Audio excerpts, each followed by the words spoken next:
Versus BICAM-approved 2026 General Appropriations Bill has been hailed as truly transparent and insertion-free by both the Senate and House. Still, the president is taking no chances by having the BICAM version thoroughly vetted by his review team to ensure all the I's and T's are dotted and crossed and jibes with a budget that truly aligns with his working agenda and public welfare.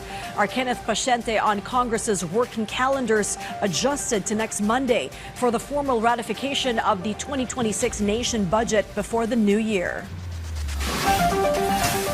To ensure a clean and well-organized budget for the coming year, President Ferdinand R. Marcos Jr. is mobilizing a team that will conduct a thorough review of the proposed 2026 national budget. According to Presidential Communications Office Secretary Dave Gomez, the President will continue working even during the holidays to closely monitor the finalization of the national budget. In fact, the President has already directed the preparation of the concerned individuals who will immediately review all amounts agreed upon conforms with the corresponding provisions in the Bicameral Conference Committee, as well as the changes made to the originally submitted National Expenditure Program or NEP.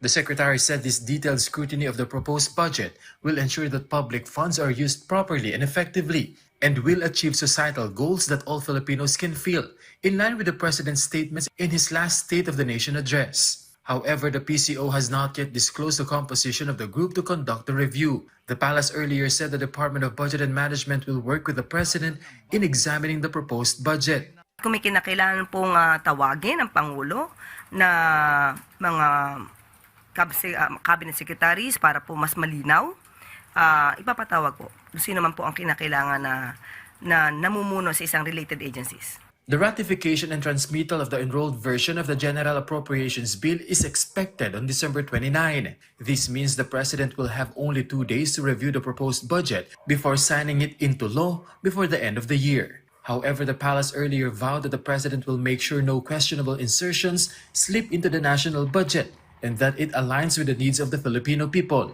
Limitado man po ang panahon, ang sinisiguro po ng Pangulo ay aaralin mabuti ito. Kung may dapat i-veto, i-veto po ng Pangulo.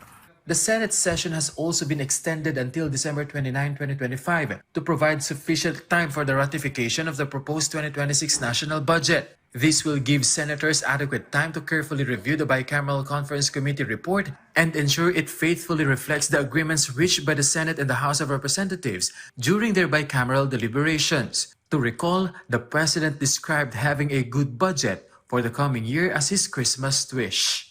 Kenneth Paciente from the National TV for a new and better Philippines.